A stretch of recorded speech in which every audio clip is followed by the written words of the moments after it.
Have you ever wondered what games you should keep or you should lose? Find out here at Purge Reviews. Have you ever wondered what games you should sell or you should use? Find out here at Purge Reviews. Find out on our top 10 list what games you cannot miss. Don't forget to subscribe to Purge Reviews.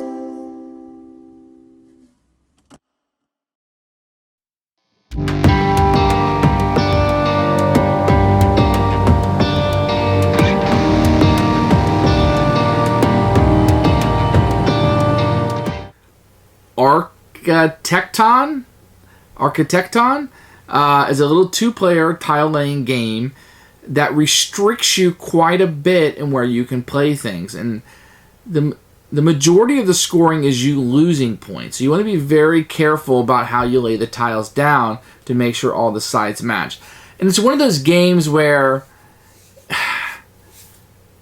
you don't want to put the third piece down, because if you do, somebody's going to put the fourth piece down. So it's really hard not to help your opponent score. I'm not sure I'm a huge fan of that. I don't like that, where I kind of get pushed into a corner where now I have to help you score. Maybe I can screw you over. Not a huge fan of that. I'm not a huge fan of tile-laying games. It's something that I like. Carcassonne, I like some of these games, but it's not been a mechanic that's really, excites me. The box could have been a little bit smaller and skinnier, making it more portable, which I think would have raised it just a hair, because sometimes you want those portable games that you can bring. You can definitely throw it into a sandwich bag and take it with you. You're not going to have any problems with that. So just, if you're traveling, you're going to ditch the bag, or the box, and put it into a bag. The game's okay. I mean, some people are going to really like this kind of thinky, the 6 tiles up, and you're going to play them. Although it's not as portable, I might go with Sapiens because it adds you a little bit more. But for a little 2-player box game, I see what they're going for here. I think this is kind of like before these little small box games were cool. It's fine. It's fine. I don't think it's going to knock your socks off and put you in a position where you just have to play this game. The art is fine. The theme is pasted on. You're really just matching colors. I mean, they put it as forest and sea and stuff, but it's really just matching. It could have been red, yellow, blue, and green for all we knew. I'm actually going to purge this game. I like 2-player games, and I'm kind of torn, but I have so many good ones that at some point you just got to cut it off. And to me, you're going to look at this game and know whether you like it or not, and whether it's going to appeal to you. For me, it's not going to have that appeal that I'm going to need. The theme is pasted on. The theme is kind of boring. I'm just matching colors. I'm not into abstracts, which I feel like this is an abstract with some art on it. But then again, aren't most games right? I got it. So I'm going to purge this one, and it's not going to stick around for me.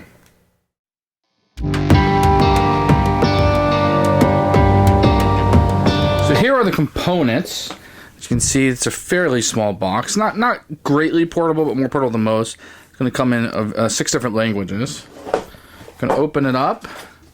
You're going to find a pretty good discount on air. You're going to get a rule book. That's front and back. Pretty simple to understand. And the game is going to be really these tiles. Let me pull a couple of these out. It's a tile laying game, so you're gonna, no surprise here, have these tiles, and these are pretty good tiles. These are the buildings that come out, and these are the landscapes. Same thing, just different types of landscapes that you'll be putting together. You're going to get a number of houses in your color. These are limited.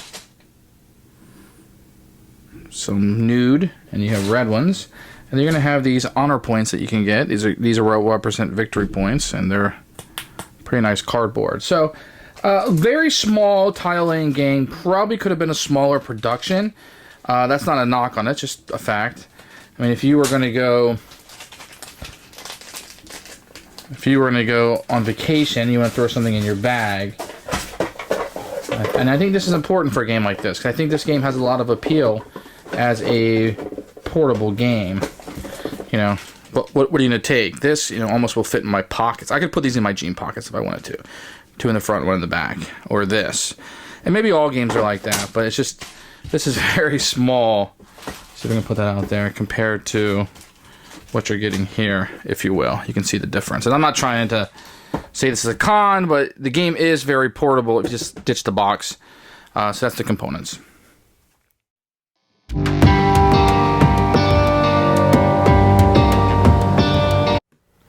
The rules of the game are pretty simple. I feel like the scoring, while possibly not intuitive, makes sense, and they're not hard to comprehend. You know, if all 4 sides match, you get a victory point. If one side doesn't, you lose 1. 2 sides, you lose 2. 3 sides don't match, you lose 3.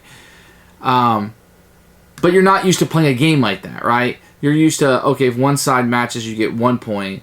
2 sides match, you get 2. 3 sides match, you get 3. Maybe 4, you get 4. You're kind of more used to that.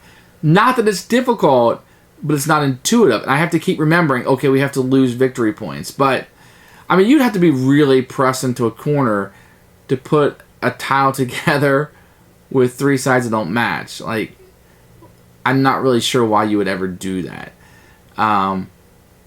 That's not to say it's not a well designed. It's just, I don't know why that would ever work out for you well, because I don't know. I'd go a different diagonal.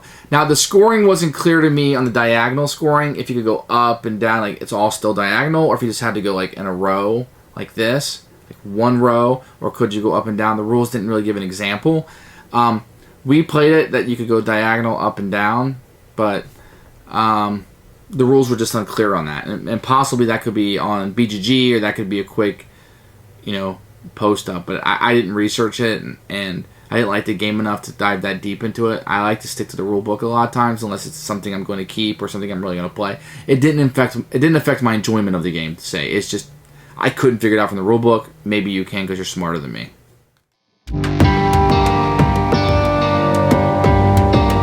Let me see if I can explain this very well. When the game starts out, you have 2 landscape tiles there.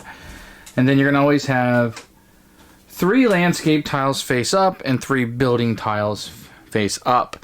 On your turn, you can take any 2 tiles you want, and you would place them. Now, when you place these, you have to match at least one side to what's already there. And it always has to go building, landscape, building, landscape, building, landscape, and it'll be the opposite here. Building, landscape, building, so a building would go here. Now, one side has to be matching, at least one. Okay. When you get to the point where all 4 sides are surrounding a tile, a building tile, you can then place one of your houses on it. Okay? See how that works? Fairly simple. Here's where the scoring comes in. It's not very tricky. So you're going to have these little victory point markers. Okay? And what's going to happen is, when you have this surrounded, if one side doesn't match, which we don't, this side matches, this side does not, you will lose one of your victory points. If 2 sides don't match, you lose 2 victory points. If 3 sides don't match, you lose 3 victory points. If all sides match, which this one does not, but let's say it was like this, and all 4 sides matched, I would get a victory point.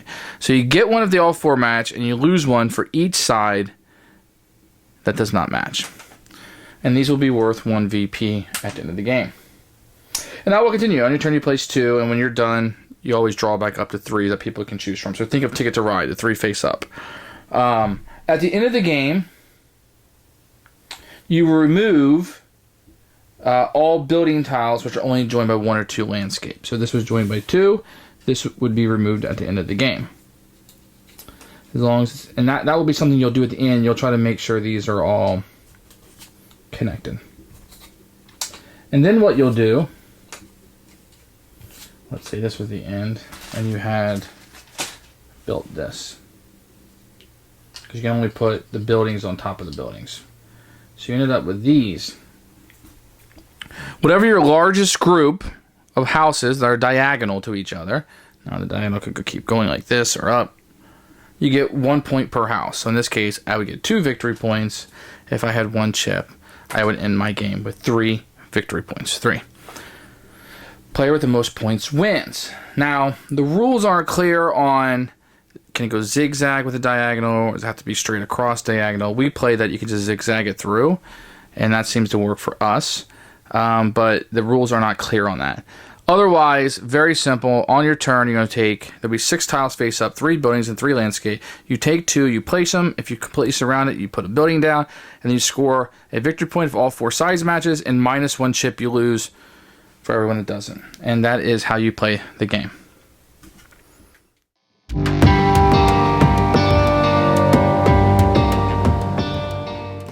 Who should play this game? I mean, I think the theme's going to need to attract you.